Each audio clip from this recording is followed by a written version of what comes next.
Here at the tiny house, I just wanted to show some of the trim that's gone up around the door area on this corner. Also, the window trim is up. I don't know if you can see that through. It looks mighty dark. Let me see if maybe this one. Well, looking through the window, I don't know how well this is going to show up, but it just really dresses everything out to get the trim up. Let me see if I kind of go sideways if it'll do it. And this is a standard type of treatment where you have the seal, and then the top matches that with a little overhang, just some detail.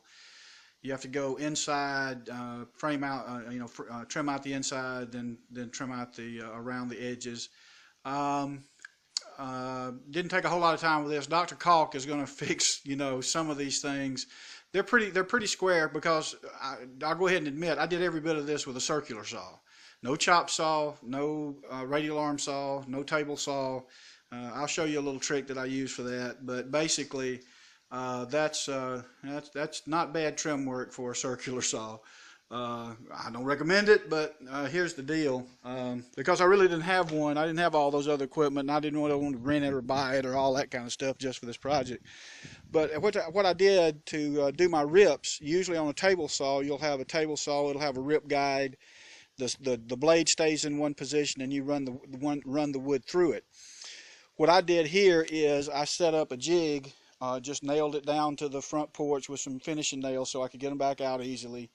Get the wood back up easily, and then I have different marks on the different widths that I need, and like this piece would fit.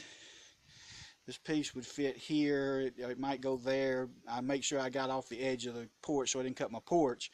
But then the saw then runs down this so that it cuts the wood. That wood wouldn't be moving, but you get the idea. Basically, the wood is laying there, and this follows the guide. So basically, the blade is moving, and the rip, and you have a long rip fence. It's very effective. It actually puts out a pretty good factory edge. You have to make sure that the boards that you're using have a good straight. You have to sight them down to make sure they're not bowed or anything. So I got the two straightest edged boards that I could find to nail down my rip guide. Then it's just a matter of marking on the porch where it should fit for the different widths of the type of wood that I was using on my, on my trim out. Very effective. I mean, once you get it laid out, and especially if you're doing like the 4 windows in here with the same size, doing the same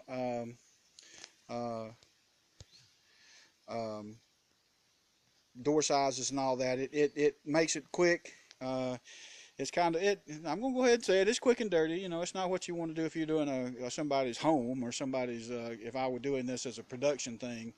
And to look to sell them, but just for this level of project, it was perfectly acceptable in my mind. And it kind of gives it the rustic. I just did 1x frame outs. No need to get fancy with it. I didn't get the window trim and all that kind of stuff. I still have the piece under the seal to go, but you get the idea.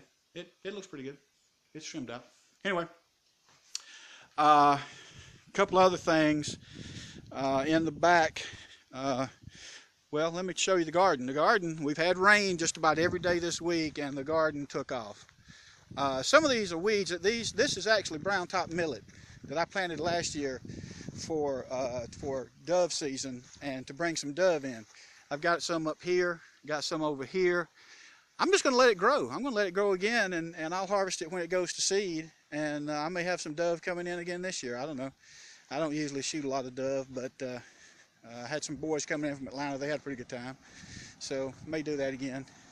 As you can see, the garden is just really popping now. And I'll be making some vegetables here before long. The pea vines are just, they're just jumping out of the ground. And the weeds jumped out of the ground too, but I got ahead of them. The only 2 rows I really didn't get were down here on the bottom, and they stayed so wet that I couldn't really use the hoe. The mud would stick to the hoe. and you can't really do an effective job with a hoe if you've got dirt sticking to it. So I'll have to wait for that to dry up just a little bit. Got some tomatoes coming in. This is the Better Boy tomato. Let's see if I can get down there to them. Yeah, there they go. Got some tomatoes coming in. Got the Better Boys are really putting on. Got some the Better Bush. Looking good, looking good. Got some babies. Got this is an heirloom red beefsteak, and that is the best red beefsteak plant I've ever grown. I got to get in there and get some of that stuff out of there. But and then I got this one. I really didn't glean to buy this one. This is a Bonnie yellow pear, and I really never had grown anything like that. I didn't know that. I thought I got another kind of tomato, but we'll see how it works out. You know, it's an heirloom as well. So the squash, you can see in the distance, the cucumbers are looking good. The watermelons are coming up better. So we had a big rain here last night and a big wind, so I've got stuff just blown everywhere.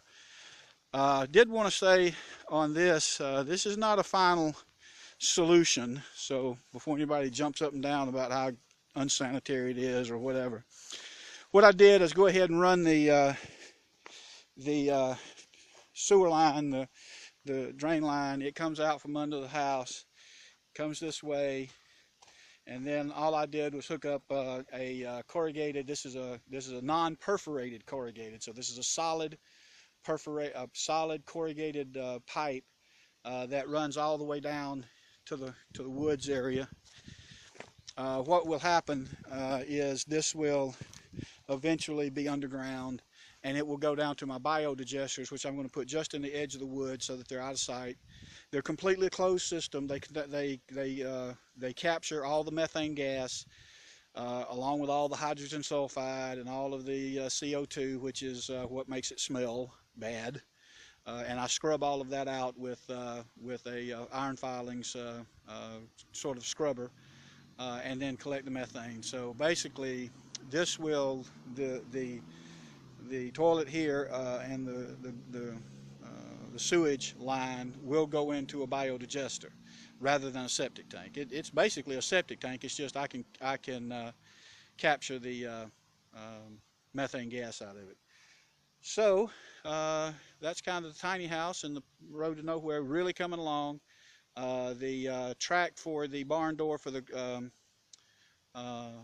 bathroom should be coming in. Bathroom's completely functional with this line running down into the woods and into the biodigester. Then it's fully functional. And that's not pretty. It's on top of the ground, but it's going to be that way until I make sure that it works properly, and then I will go through the pain and suffering of burying it in the ground. I didn't want to do that until I had a good feel for it, you know, for the proof of concept on that. No, it's a little longer video, and still have some cleanup to do and all that kind of stuff, and still working along. It just continues to go on, but and with the garden coming in and with the sorghum coming in and well, needing attention, a lot of the things going on. But just look how much greener everything is with all this rain. I just feel so much better coming here rather than seeing the parched ground and everything dried up. Now it's green and growing and alive, and it's just terrific. Having a great time. So anyway, it's been a good week. Been a really good week. So that's it from the road to nowhere. See y'all later. Bye.